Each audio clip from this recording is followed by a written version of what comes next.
trade deadline day in the NFL. One early morning, late night trade involving the Dallas Cowboys. Otherwise, nothing yet. Anything happens, we'll go right to the trade desk with Billy Lanny. Patriots have only subtracted, no additions yet. So we'll continue to monitor that. We got tiers. We're going to tier off the top and bottom teams in the NFL. Coming up at 11:30, everything in between. Plus, we got Tommy Curran on a Tommy Tuesday, high noon. And Keefe for Madness for you at 12:45. But let's get to the Celtics, Keefe. Oh, no. If the Rockets game, as Terp put it, and we'll talk to Terp tomorrow, Pure Hoops with Terp at high noon. Yeah. If the Rockets game was a scheduled loss for the Celtics, this was a scheduled win. Yeah, the Jazz? The Jazz should have been. Are horrible. Yep. They were on the second night of a back-to-back. The Celtics were well-rested with something to prove after getting blitzed by the Rockets. The Jazz were without Walker Kessler last night. So I don't understand how that happened. And they started hot. They were hitting shots early. Yep. Scal was talking about it's the best ball movement he's seen. I think he said in years. I'd have to double check. Yeah. But he was just ball was humming. Bullish on the ball movement Yeah, last night. Yep.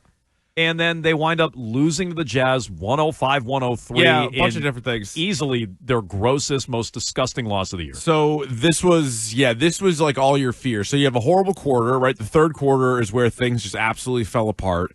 You also, the fear of them not being a good rebounding team took place. They got absolutely demolished rebounding, and they couldn't throw it in the ocean.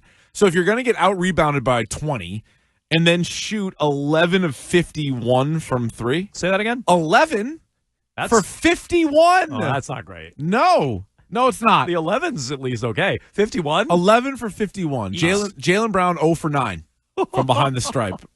So they've had a lot of issues. They're worse than I thought they were going to be. I mean, they're 3-5, so that alone's bad. But just the way they've played, they're worse than I thought. And I'll say it right now, and this is going to pain me because he's a nice player and everybody seems to like him. Derek White is killing him. He's awful. He's broken. He is a mess. And so we all love Derek White. We love Derek White. You know what? They broke him. Wrong. We love Derek White when he's the fifth best player on your team. Yeah. When he's your second best player, you're screwed.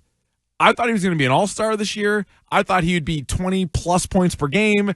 Obviously, you're like, his defense is always going to be there. But now he's going to be stepping up his rebounds because all your top rebounders from a year ago are gone. He's going to take a lot of threes, but that's okay because he's going to make a lot of threes. It's 8 games into the season for him. Horrible. He's been far and away their most disappointing player. And I know, Peyton Pritchard struggled to shoot from 3, but he's tried to help you out in other ways. I think Derek White has been a disaster. I'm with you, too. And, Derek White is he represented Team USA. He's a fringy all-star type of player. All-star. So, right. Or knocking on the door of an all-star, not like a guarantee. Peyton Pritchard is 6th man of the year. I think fans like Peyton Pritchard, and there were heightened expectations about Peyton Pritchard, but I think people knew what Pritchard was. Yeah, Derek White looks broken, and they broke him. He took 9 field goals last night, 8 were threes. That ratio is horrible. He's the worst defender of this out of anybody on the Celtics team. It was actually a better percentage than he has for the season. I think for the season he's shooting 26%. Oh, from 3. I'm sorry, on his makes. I just meant I meant he took 8 of his 9 field goals were from 3. That's what I mean. That's just a broken ratio with the team. Oh, he's now Duncan Robinson. He's the worst defender of it. Yeah. He's Duncan Robinson on offense, but he's not even doing anything more. He's Duncan Robinson, yeah. But you need him to be way more than that. Again, Duncan Robinson, he's in and out of the lineup in his career. He's Duncan Robinson who'll mix in a block here and there. Yeah, a block. He'll get you with a block. Yeah. People love him. People love Derek White. I like him, but he is now miscast, and he is the grossest example of how they play basketball. The 11 out of 51. Yeah, and again, he had a better percentage last night than he's had. 3 out of 8 isn't horrible. 9 field goals, and 8 of them are threes. That's horrible. I'm sorry, it is. No, it is. And he's the worst offender of it on a team where there's a lot of offenders. And I thought his overall game was going to be better. I'm not surprised because even would watch last year games where Tatum was out or even some of the other guys were out and his scoring would go up. It was very relied on the 3-point shot. Derek White took a lot of threes, and we go pull up the playoff logs and stuff from last year. He takes a lot of threes, but he would make more. He would also be involved. He'd be more of a playmaker. He would just be all over the court. We're oh my God, what a winner, for lack of a better word. He was great. And it almost made you feel all right, you can afford to move on from Jrue Holiday because you have Derek White.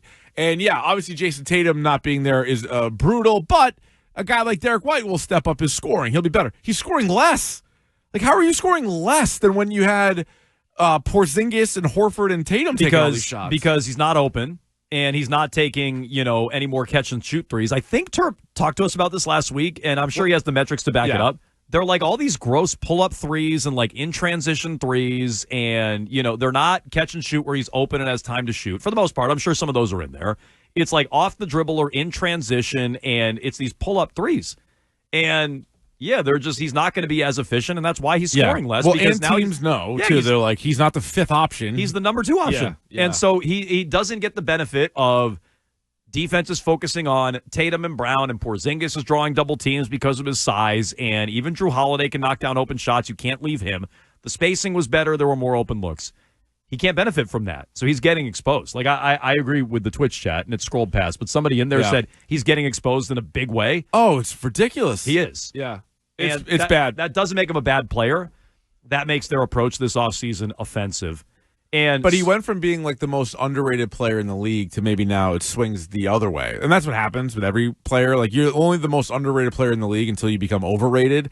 And now, you're right, he's technically miscast, but going into the season, I didn't think he was. Going into the season, I was like, all right, good. Like, this is a guy that the 1-2 punch of Brown and White is going to be good enough. And then you're going to sort of be in the mix. Maybe Tatum comes out. And by in the mix, I mean like for a playoff spot, not to win the whole thing. But then Tatum comes back and you kind of go from there. And then, in the years to come, he can go back to being the third option, or depending on what happens with your roster, maybe the fourth option. But right now he's the second option, and he's killing them.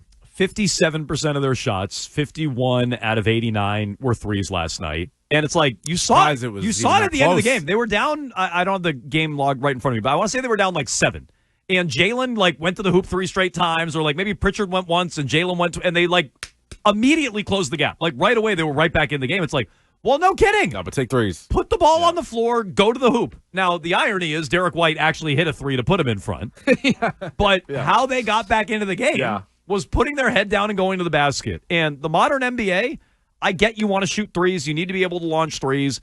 You don't need to shoot 51 of them. You don't need to attempt the most in the league. It's been a minute since I've checked this. They were attempting the most. They were basically attempting the same. I can't imagine that as a year ago. Yeah. And let me give it to you. Celtics, rather, 3-point attempts, 47.8. That's the most by at least 2 makes a game. 2 attempts a game, rather. More than Cleveland. Okay? Their 3-point percentage as of right now, they're 29th. They're 31.2. So they attempt the most. They shoot the second worst. The only team they outshoot from 3 is the Indiana Pacers. Text line. Guys, if you bring me your car 51 times and I only get it right 11 times, what are you going to say?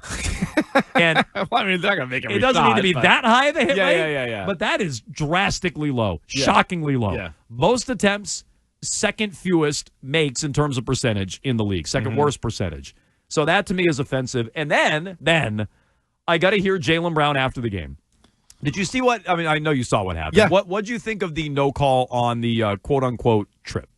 I actually didn't think it was that bad call. So I'm with you. I kind of didn't. And I wanted to take Jalen's side, honestly. I wanted to take the Celtics side, but how I watched much it, I'm you like, hate refs? I'm actually stunned you have the same opinion. Well, okay. I watched it, I'm like, am I missing something? So you watch it live, and then you watch the replay of it, and I'm like, I don't know. It looked like Jalen was slipping anyway, and maybe he's slipping because of that, but there wasn't contact when you were slipping, and then you kind of stepped over him. And you hear Scal and Drew Carter having a conniption, and I'm like, well, okay, so let's see the replay. He must have kicked his leg out. He didn't kick he fell on the floor. He didn't kick his leg out. I agree. It also looked like Jalen was slipping to the floor. There was a pool report after the game. The official, because think about this, if I don't want to overcomplicate things, but if a guy falls in front of you and say it but he doesn't touch you, and then it makes you travel. Well, yeah, you travel because the guy fell on the floor, but if he didn't touch you, then it's not a foul on that player. So and this is the same thing where there was very little, if any, kind of contact, and yeah, he ended up getting kind of tripped up because the guy was down, but I don't think he fouled him. Kevin Scott, the crew chief, to a pool report said, quote, during live play, the crew observed George slip and fall prior to Brown slipping on the same spot, resulting in the ball becoming loose prior to any contact. So, I mean, kind of agree with that. I do too. I don't want to. And look, if they called it, I'd be like, yeah, whatever. I wouldn't have been irate if they called it. Right. But I didn't think that was an egregious no call. I know not everyone agrees, including Jaylen Brown. This is Jaylen whining about it after the game. And this is important to know. I didn't realize this. I thought this was at the podium. Jalen typically talks at the podium. Apparently, this was just a scrum, so he didn't go to the podium. He did this interview while Derek White was at the podium. Nice. So a little bit sneaky by Celtics media relations. Maybe they knew Jalen was hot. And apparently he only took 2 questions. Okay. So this is Jaylen Brown sounding off after the game in a game where they shot 11 out of 51 from 3. A game where they can't box out on the go-ahead putback. We haven't talked about that. Your guy Nurkic. My guy Nurkic. I was always a believer. Always love Yusef Nurkic. I have a long-standing track record on that, if you know what I'm talking about. Uh-huh. And also, Neemias Queta missed a free throw that would have put him up later in the game. He only hit 1 of 2. So all those other things happen, and this is what Jalen decides to do after the game. You can't have a mistake like that as an official at that point in the game. It's fourth quarter. It's a minute left in the game or less, and you completely, the whole staff blows the off. You know what I mean? Cost us a game, like unacceptable. You can make mistakes at any point of the game, but right there, that wasn't good. That wasn't good. That's unacceptable. And then they telling me like, oh, like we didn't see it. Like how none of you see it? Like you can't trip somebody in the fourth quarter and then just be a no call. It's some bull. That's what cost them the game. That was the whole game came down to that one play. Now, I mean, there was under a minute to go. I get it. You're up by 1.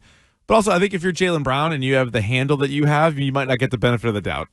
Right? Like if it's somebody else, maybe they do. But with him, he loses the ball quite a bit. Yeah. At least that was with his right hand, wasn't with his left. He tends to lose the basketball when he's just dribbling by himself, not tripping over somebody. This is a good text. Trust me, I want to be against the refs. I also want to be for the Celtics, but that's not a play where I would see it that way. This text is a good one. The house is on fire, and we're complaining about the Pepsi stains on the carpet. Thanks, Jaylen Brown. No, seriously, this team is a mess right now. They're 3-5. They just lost to the Jazz, another game where they had a second-half lead. And I know that's not all that uncommon in the NBA, but still, it's not like you just got blitzed from this game and you're out of it. And you lose at home to an inferior team. You miss a million threes. You get out-rebounded, not 2-1, but you get smoked on the glass. They out-rebound on 19 rebounds.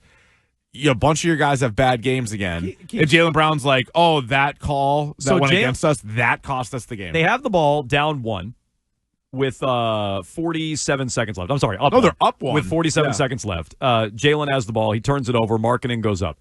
Neemias Queta gets fouled. He hits 1 of 2. So you hit 2 free throws, you're up. He doesn't do that. Nope. If he boxes out on Nurkic at the end of the game, you would have won. Right. Never mind the 11 out of 51. Never mind the Jazz are terrible. Never mind they're without one of their best players last night. Still could have won the game even after that call. And the Jazz are on the second night of a back-to-back while you've been waiting. I thought they were going to answer after the Rockets spanked them embarrassingly on Saturday night. And the Rockets are a better team, and they showed it. But I thought the Celtics would have something to answer to, and they didn't. And there were a million different ways they could have won that game. There's a million things to be frustrated at instead of some no call that I'm with you. I think the officials got right. Mm-hmm. And crying about that after the game tells me things are a little off. If Brown makes 1 of his 9 threes, they win the game. Yeah. If you play it that way. Nick is a little steamed at Jaylen, by the way. Steamed at Jaylen? Yeah. Why did you lose a bet? What did I do? Oh, I thought, weren't you not thrilled about his assist-to-turnover ratio and all these other things? How do you have 34 assists and 31 turnovers on the season? It's pretty bad. Ugh. Yeah, that's not good. And you also made the point. I get guys aren't making shots, so but you still turn the ball over 31 times already? And you made what 8 games in? What's Pritchard? Wasn't he like 42 to 9? 41-9. Okay. So it's doable. People are making shots with Pritchard, and he's not turning it over every other second, and Jaylen Brown is. So what's up with that? No, that's tough. Never mind the effort being questioned after the game. Both Derek White and Joe Mazzulla questioned the Celtics' effort after the game. I guess no one talked after the game on Saturday night. This is way worse. Jaylen only took 2 questions last night and kind of hid in the middle of Derek White, and then he did that. Like, yikes! I wonder if things are more off than we even realize with the Celtics sitting here at 3-5. Just turn it over to Hugo and Garza. Those guys play hard. You don't think Hugo plays hard? He plays hard. I don't know if he plays well. I'm okay with Garza. Garza's not bad. And I'm okay with Minot, although that's worn off Lawnmower, a little bit. Yeah, cool. I'm okay with those guys. I don't know how okay I am with Hugo. He plays hard. I mean, he's definitely out there. Hard? He's trying his hardest. Okay. Let's pat him on his head for trying his hardest, but I don't know if I like what he's doing out there. Yeah, this is rough. It's a rough go. Mike is in Connecticut on the Celtics. Go ahead, Mike. Good morning, gentlemen. Hope everybody's doing all right. So it's a funny situation when the narrative the way the narrative is when people talk about the officiating. Because if the Celtics were a good team and they were contenders, I guarantee you everybody's narrative about the officiating last night would have been completely flipped. They would have said, I can't believe he didn't get this call. Jaylen Brown's a superstar. But because the Celtics aren't contenders and because we don't have Tatum and nobody's expecting much out of us, it's like, why are you complaining about the officiating? And everybody's narrative changes. But the fact is, Jaylen Brown's an all-NBA player.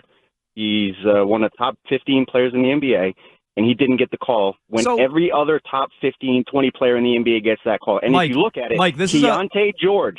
Mike, this is a fair point. Honestly, do you think why Jalen's so upset? Yeah, reputation. Is Jalen's everybody else gets that. Tatum would have got that call. Why don't I? I mean, if that might explain why Jalen was so annoyed, is he's like, I'm now the number one on this team. And I don't know what that says about Jalen or how I should even feel about it, but is that why he was so frustrated? That's an interesting point. That is a good point. Yeah, it's a good point. And because I think that's a fair way of looking at it, too. It's not necessarily that it was the right or wrong call. It's just we know it's the NBA. We know LeBron's getting that call. Everybody gets that call. And Shai Gilgeous-Alexander almost got the call. He didn't even play in the game. Jalen puts himself in that group. Yeah, honestly, fair. I had not thought about that. That's why but he's also, so pissed. Now it's early in the year, but it's going to be hard to put yourself in that group when your first chance to be the number one guy and you're on a sub 500 team. Those guys don't get all the calls. They don't get all the credit. Somebody scores 25 points on a bad team. It's not like that's special. And you won't be all NBA unless your team is in the playoffs.